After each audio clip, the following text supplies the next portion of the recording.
Au nom du Père et du Fils et du Saint-Esprit. Amen. Homélie pour la solennité de la Sainte Trinité. Maintenant que le temps de Pâques est passé, l'Église nous propose de célébrer le mystère central de notre foi, qui est le mystère de la Sainte Trinité. Ce mystère exprime que Dieu étant un dans la nature, un seul Dieu, est trinitaire en termes de personnes, le Père, le Fils, le Saint-Esprit.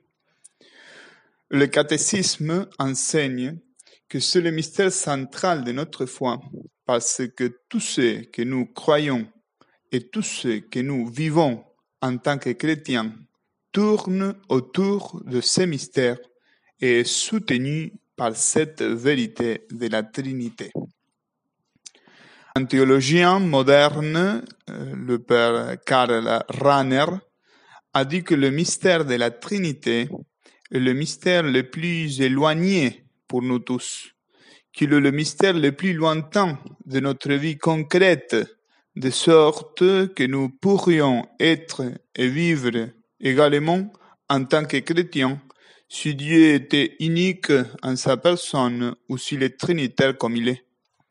Ce théologien disait cela, un théologien progressiste, qui en réalité n'a pas compris le mystère de la Trinité tel que l'Église le comprend et tel que nous devons le comprendre.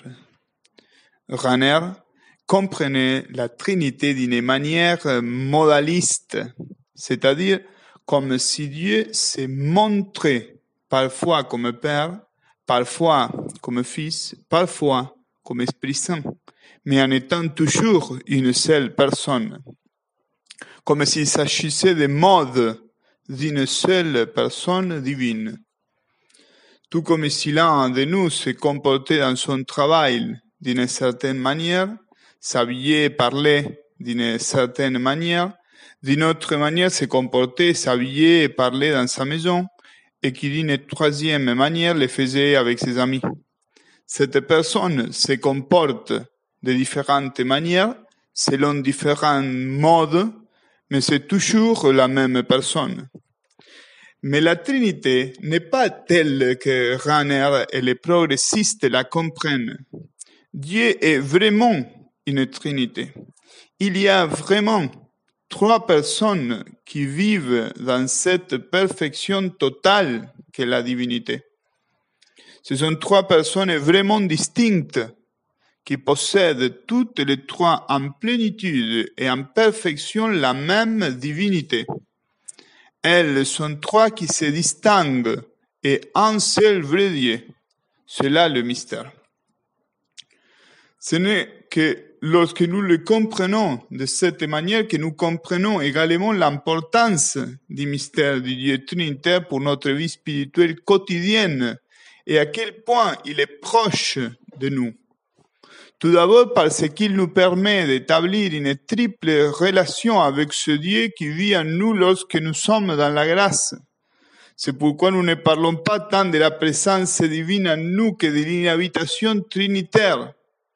Cela signifie la présence dans l'âme de chacun d'entre nous de trois personnes divines, dont chacune se rapporte à nous selon toute sa plénitude divine, et aussi selon sa distinction personnelle, c'est-à-dire le Père comme notre Père et notre Seigneur, le Fils comme notre modèle, notre vérité, notre Rédempteur, l'Esprit Saint comme notre souffle d'amour, notre charité, notre sanctificateur.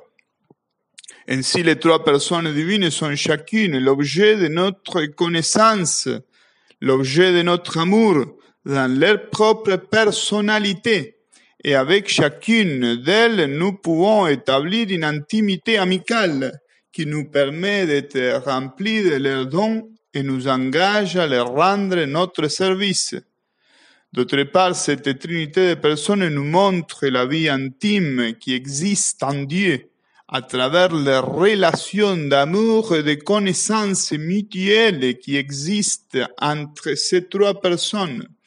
Et c'est pour nous une impulsion à vivre non seulement cette charité que nous disons devoir avoir envers Dieu, mais aussi la charité sur cette terre et envers nos frères.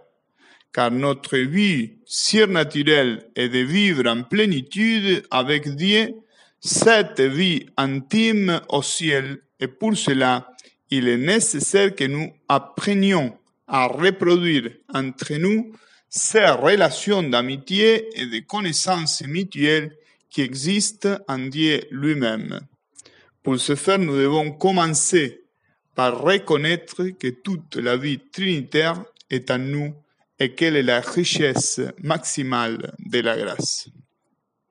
Dans toute communion, nous pouvons entrer en contact non seulement avec Jésus-Christ, qui est Dieu le Fils, mais aussi avec le Père et avec le Saint-Esprit. Car là où se trouve une personne, il y a toujours les deux autres. Nous pouvons donc faire de chaque communion une expérience trinitaire qui nous permet non seulement de rencontrer chacune des personnes divines, mais aussi de nous pousser par elles à aimer et servir nos frères, de sorte que le royaume de la charité qui est vécu dans les cieux se fasse aussi sur terre, dans l'attente du jour définitif de la puissante manifestation de Dieu, qui est Père et Fils et Saint-Esprit. Nous demandons à la bienheureuse Vierge Marie la grâce de vivre notre vie chrétienne en ayant conscience de sa dimension trinitaire. Et nous le demandons à celle qui est fille de Dieu le Père, mère de Dieu le Fils, épouse de Dieu le Saint-Esprit. Au nom du Père et du Fils et du Saint-Esprit. Amen.